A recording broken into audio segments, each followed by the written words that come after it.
Car రెంట్‌కి తీసుకుని సరదాగా బయటకు వెళ్ళాలనుకుంటున్నారా? అయితే వెంటనే ఈ నెంబర్‌కి కాల్ చేయండి.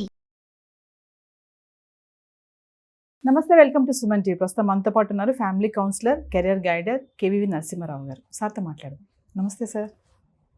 సార్, పిల్లలు మా పిల్లోడు పాడైపోయాడు, మా పిల్లోడు మాట వినట్లేదు, చెప్పింది చేయడు, అలా ఉన్నాడు ఇలా ఉన్నాడు అని అంటూ ఉంటారు.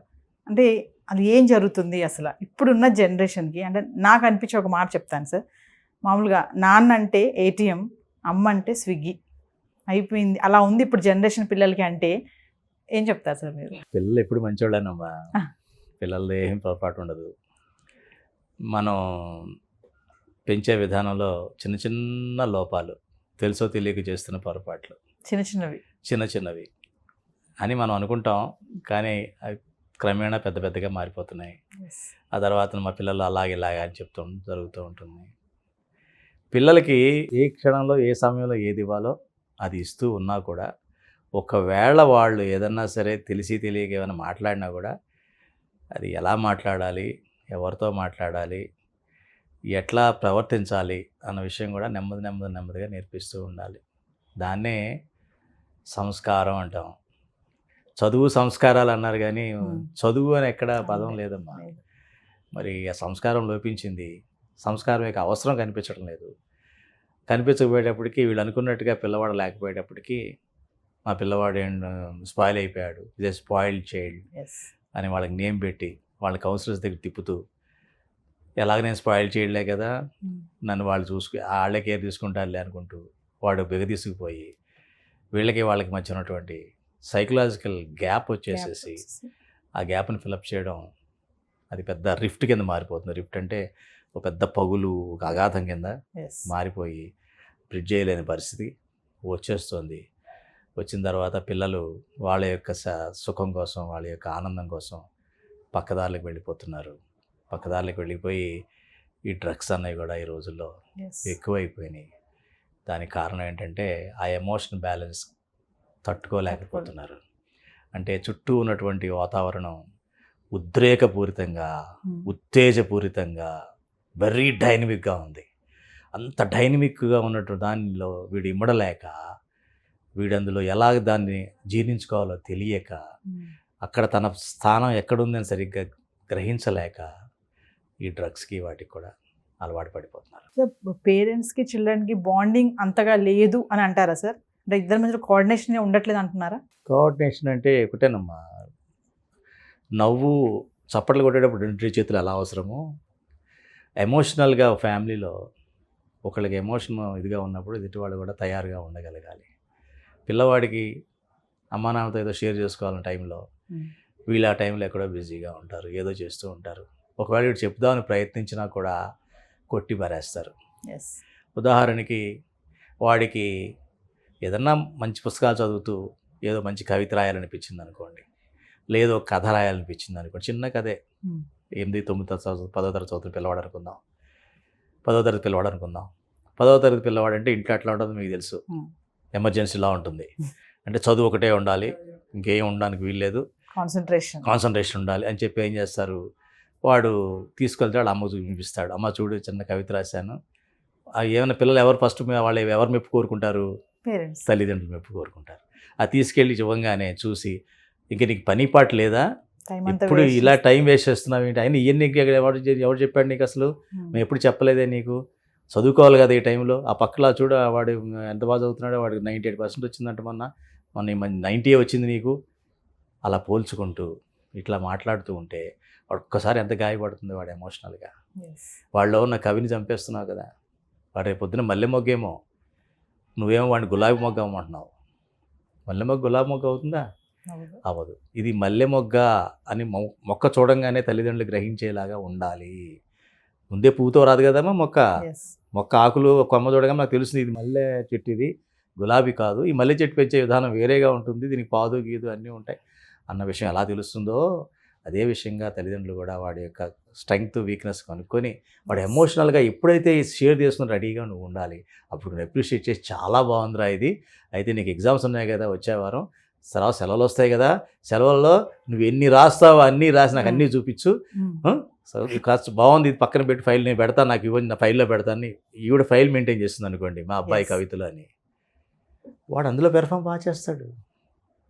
ఒకసారి మెప్పు పొందినవాడు రెండోసారి వాళ్ళు చెప్పిన మాట వింటారు. అందుకనే గురు శిష్య పరంపర అంటారు. అంటే ఏంటి, శిష్యుడు గురువు మీద నమ్మకంతో ఆయన ఏం చెప్పినా చేసేస్తాడు. అలాగే ఇప్పుడు తల్లి ఏం చెప్తే చేసేస్తాడు, తండ్రి ఏం చెప్తే చేసేస్తాడు. ఎందుకని తనను గుర్తించారు కాబట్టి. అది లోపించింది అమ్మాయి వాళ్ళ జనరేషన్. అంటే తల్లిదండ్రులు చేసే చిన్న చిన్న మిస్టేక్స్ వల్ల మీరు ఒక వీడియోలో చెప్పారు, అంటే ఏదైనా సమస్య వస్తే ముందు తల్లిదండ్రులు చెప్పుకోవాలి కానీ అందరికీ చెప్తారు, తర్వాత వీళ్ళకి ఇండైరెక్ట్ తెలుస్తుంది న్యూస్ అనేది అంటున్నట్టే. ఆ బాండింగ్ అలా ఉండడం వల్ల అలా ఇప్పుడు ఈ జనరేషన్ అలాగే ఉంటుందంటారా? పిల్లలతో ఎక్కువ టైం స్పెండ్ చేయట్లేదని అంటారా పేరెంట్స్? అంటే ఒకటమ్మా, టీనేజ్ వయసుకు దాటిన తర్వాత వాళ్ళకి ఫ్రెండ్స్కే చెప్పుకుంటారు. టీనేజ్లో సమస్యలు వేరే ఉంటాయి కాబట్టి అది తల్లిదండ్రులు షేర్ చేయాల్సిన విషయాలు కాదు. అది షేర్ చేయమని కదా నా ఉద్దేశం. ఏదైనా సమస్య వచ్చింది, సమస్య వచ్చినప్పుడు ఫస్ట్ ఇంట్లో చెప్పినట్లయితే దానికి మొదటి నుంచి ఈ అబ్బాయి స్వభావం కావచ్చు, ఈ అమ్మాయి స్వభావం కావచ్చు, తన ప్రవర్తన కావచ్చు, తన ఆలోచన విధానం కావచ్చు, తన యొక్క ఈ స్థితి ఎమోషనల్ కండిషన్ ఎట్లా ఉంటుంది అనే విషయం పేరెంట్స్ తెలుస్తుంది. కాబట్టి ఈ సమస్య ఎందుకు వచ్చింది, ఈ సమస్య ఎలా సాల్వ్ చేయాలనే విషయం వాళ్ళకి తెలుస్తుంది. సో వాళ్ళు సామరస్యంగా చేయడంలో ముందు వాళ్ళు చెప్పినట్లయితే వాళ్ళు చెప్పింది వీళ్ళు త్వరగా ఉపయోగపడుతుంది, త్వరగా సాల్వ్ అవుతుంది ఆ సమస్య. అది కాకుండా ఎవరికో చెప్తే ఏం జరుగుతుందంటే అది వాళ్ళ సమస్య కాదు కాబట్టి వాళ్ళకున్న నాలెడ్జ్తో ఏదో చెప్తారు. చెప్పినప్పుడు అది ఫెయిల్ అయ్యి నానా ఇబ్బందులు పడతారనమాట. సో మరికొంతమంది పేరెంట్స్ ఉన్నారు, ఇంక పిల్లల ముందు గొడవ పడడము, వల్గర్గా మాట్లాడడం, ఇవన్నీ చేస్తుంటారు. టీనేజర్సే కానివ్వండి, చిన్నపిల్లలే కానివ్వండి. ఇప్పటి పిల్లలకి అన్నీ అర్థమైపోతున్నాయి, గుడ్ ఆర్ బ్యాడ్ ఏదైనా సరే. కొంతమంది పేరెంట్స్ ఇలా కూడా ఉన్నారు కదా, గొడవ పడతా ఉంటారు. ఇక ఆ ఇంపాక్ట్ అనేది పిల్లల పైన ఎలా ఉంటుందంటారు? చాలా తీవ్రంగా ఉంటుందమ్మా, చాలా తీవ్రంగా ఉంటుంది. అయితే ఒకటి, భార్యాభర్త గొడవ పడడం కూడా సహజమైన విషయం వాళ్ళకి తెలియాలి. భార్యాభర్త గొడవ పడకపోతే ఆ భార్యాభర్తలే కాదు, అది వాస్తవం కూడా. దీనికి చిన్న జోక్ కూడా చెప్తారు. ఒక వయసు ఉన్న స్త్రీ పురుషుడు ఒక హోటల్కి వెళితే, లాడ్జికి వెళితే అక్కడ ఎంటర్ చేసేటప్పుడు మీరు భార్యాభర్తలేనా అని అడుగుతాడు అతను, లాడ్జిలో అతను. అడిగితే నేను చెప్పానా ఇది చెత్తల హోటల్కి తీసుకురావద్దని చెప్పి వాళ్ళ ఆవిడ వాళ్ళ ఆయన అంటుంది. మీరు ఏం అక్కర్లేదు, మీరు ఇద్దరు భార్యాభర్తలే అని రాస్తాడు. అంటే ఆ చిన్న గొడవ లేకపోతే అది రిలేషన్ లేనట్టే లెక్క. అది కూడా చెప్పాలి. ఒక పక్కన ఇది సహజం, జరుగుతూ ఉంటాయి. ఎమోషనల్గా మీ నాన్న కాబట్టి నేను అనగలుగుతున్నాను, మీ అమ్మని కాబట్టి నేను మాట నా బాధని చెప్పుకుంటున్నాను, అలాగే నీ బాధ కూడా నువ్వు చెప్పుకో, తప్పేం లేదు.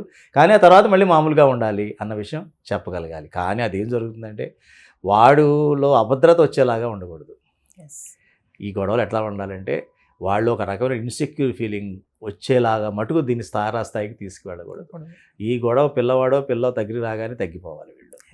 ఆ బాధ్యతతో ఉన్నట్లయితే అప్పుడు బాగానే ఉంటుంది. లేకపోతే ఏమవుతుందంటే మీరు అన్నట్టుగా పిల్లలకి చాలా ప్రభావం చూపిస్తుంది.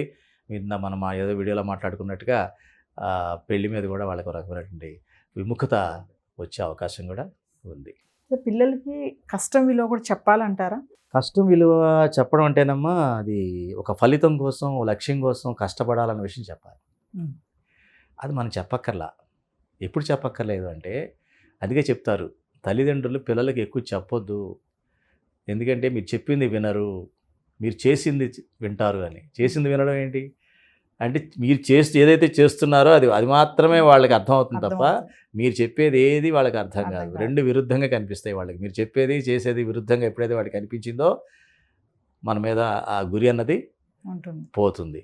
కాబట్టి జాగ్రత్తగా మనం వాళ్ళకి చెప్పగలగాలి. చెప్పడం కన్నా మనమే మోడల్ కింద తయారవ్వాలి. ఎలాగా, ఏదన్నా ఒక పని అనుకున్నాము, ఆ పని చేసే విధానం ఒక లక్ష్యం పెట్టుకున్నాం, అది పూర్తి చేయాలి. అది పూర్తి చేసేటప్పుడు ఎలా చేయాలి అన్న విషయం వాడికి ఆటోమేటిక్ కాపీ చేసేస్తాడు. కాపీ చేస్తున్నప్పుడు కష్టపడితేనే ఫలితం ఇది చెప్పాల్సిన పని లేదు. కానీ ఎప్పుడైతే మనం మాటలు చెప్తూ ఉంటామో దానివల్ల ఫలితం ఎక్కువ ఉండదు. ఒకటే అంటాడు కదా, ఏమిటి చూడరా ఫలానా వారి అబ్బాయి వాడు ఇలా అయ్యాడు అంటే వాళ్ళ నాన్న ఎవడు అంటాడు, వాళ్ళ నాన్న ఎందుకు అవ్వలేదు అంటాడు. అంతే కదా, నువ్వు పిల్లవాడు అంటే పిల్లవాడు తండ్రిని అంటాడు. అట్లాగే వస్తుంది అనమాట. కాబట్టి అట్లా కంపేర్ చేసి అలా మాట్లాడకూడదు. నువ్వుగా ఇంట్లో పని చేస్తున్నప్పుడు నువ్వు ఎట్లా చేస్తున్నావు వాడు గమనిస్తాడు. సో ఏదైనా పని చేయాలంటే ఒక ప్లానింగ్ ఉండాలి. ఆ ప్లానింగ్ ప్రకారంగా నేను పని చేయాలి, పని చేస్తే లక్ష్యం సిద్ధిస్తుంది అనే విషయం వాడికి తెలిస్తే చాలు. అంతే కదా, జీవితాంతం ఉపయోగపడే క్వాలిటీ అదే కదమ్మా. సో అందరి కోసం కాకపోయినా సరే కొంతమంది పేరెంట్స్ అయితే ఉన్నారు కదా, అంటే పేరెంట్స్ చేసే చిన్న చిన్న మిస్టేక్స్ వల్లే పిల్లలు స్పాయిల్ అవుతున్నారు అంటే ఏం చెప్తారు ఫైనల్గా? పిల్లలు స్పాయిల్ అయ్యేది పేరెంట్స్ వలన దాదాపుగా చాలా వరకు ఉంటుందమ్మా. కాబట్టి స్పాయిల్ అంటే అర్థం ఏంటంటే ఇంకా ఫర్ ఎవర్ ఇర్రికవరబుల్ అనమాట. అంటే ఇక నేను ఇక్కడ నుంచి మారలేను అన్న స్థితి రాకూడదు. ఆ స్థితి వచ్చిందంటే ఒక సమ్మెట పోటు పదే పదే పదే పదే కనుక ఇంత ఒక రౌండ్ ఇనుప ముక్క తీసుకొని చుట్టూ కొడుతూ ఉన్నారనుకోండి, ఇక రౌండ్ షేప్ ఉండదు దానికి, ఇలాగ ఫ్లాట్ అయిపోతుంది, ప్లేట్ అయిపోతుంది అది కదా. అది దాన్ని ఏమంటారంటే స్పాయిల్డ్. ఇక దాని వేరే షేప్ నువ్వు తీసుకురాలేవు, దాన్ని పూర్తి కరిగించి కానీ తీసుకురాలేవు. ఆ స్థితికి తీసుకొస్తే స్పాయిల్డ్ చైల్డ్ అంటారు. అంటే పూర్తి బాధ్యతారాహిత్యం, పూర్తి బాధ్యతారాహిత్యం. ఈ బాధ్యతారాహిత్యంలో స్పాయిల్డ్ అయిపోతారు. Thank you sir.